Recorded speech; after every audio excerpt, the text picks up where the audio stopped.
Selamat pagi saudaraku. Izinkan saya meneruskan renungan dari kitab Hakim-Hakim. Pagi ini kita sampai di pasal 2 ayat 10 sampai ayat 11. Saya beri judul Hilangnya Teladan dan Didikan Menghancurkan Kehidupan.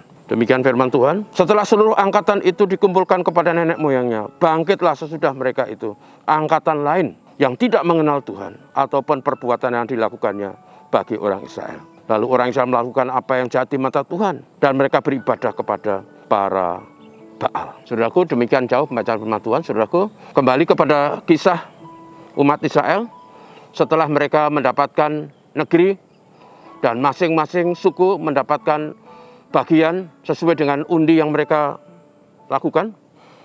Maka seperti kemarin saya katakan, bangsa Israel hidup setia beribadah pada Tuhan semasa zaman Yosua dan para tua-tua yang lebih lama umurnya dari Yosua. Setelah itu dikatakan dalam teks kita, muncul angkatan yang baru atau generasi yang baru. Generasi yang baru ini dikatakan adalah generasi yang sebenarnya relatif mapan. Sekali lagi karena mereka sudah mapan, pasti dengan generasi berikutnya itu berarti ladang-ladang sudah bisa disiapkan, dikerjakan. Tidak berserakan kayu-kayu besar misalnya, tapi ladang itu sudah cukup disiapkan demi menghasilkan makanan dan kehidupan yang lebih mapan. Tapi di negeri yang mapan, di rumah permanen dengan ladang-ladang milik sendiri, dikatakan generasi itu adalah generasi yang menyedihkan. Karena generasi itu generasi yang meninggalkan Tuhan, generasi yang tidak percaya pada Tuhan. Malah dikatakan generasi itu adalah generasi yang berpaling kepada berhala dan melakukan berbagai laku tercela. Saudaraku, alasannya teks kita mengatakan karena mereka tidak mengenal Tuhan.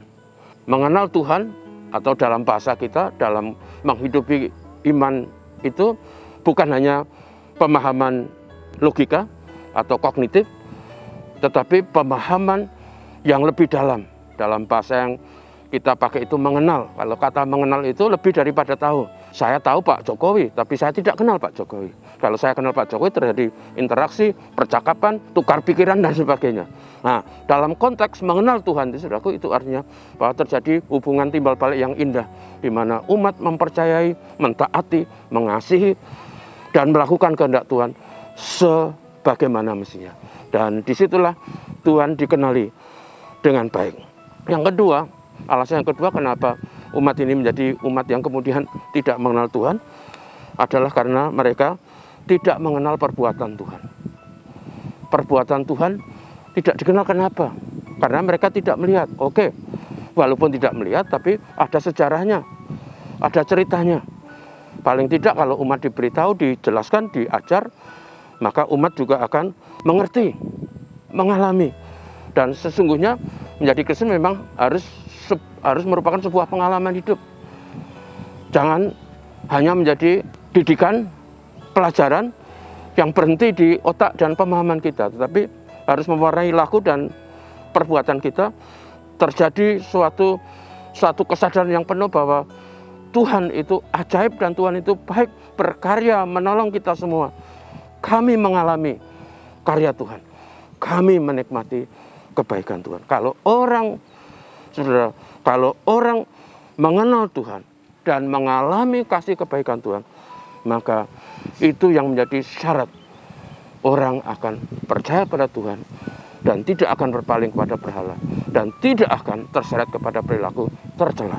Karena itu, saudaraku yang kasih, marilah kita mengenal Tuhan. Kenalilah Tuhan dengan segenap hati. Dan mari kita menikmati hari demi hari dalam hubungan indah, intim dengan Tuhan. Supaya walaupun arus besar, kesulitan banyak, kita tidak menjadi generasi yang jahat seperti yang kita baca. Tuhan memberkati kita, mari kita berdoa. Terpujilah namamu Bapa, terima kasih. Kami bersyukur untuk hari ini, untuk hidup yang Kau beri. Kami rindu berkat Tuhan atas kami, apapun yang kami lakukan, kiranya kami melakukan untuk hormat kemuliaan nama Tuhan. Berkatilah gereja Tuhan, berkatilah GKNF, berkatilah pelayan-pelayanan. Sebentar lagi perayaan Paskah datang. Tuhan menolong semuanya. Terpujilah namamu. Dalam nama Yesus kami berdoa. Amin. Selamat pagi saudara.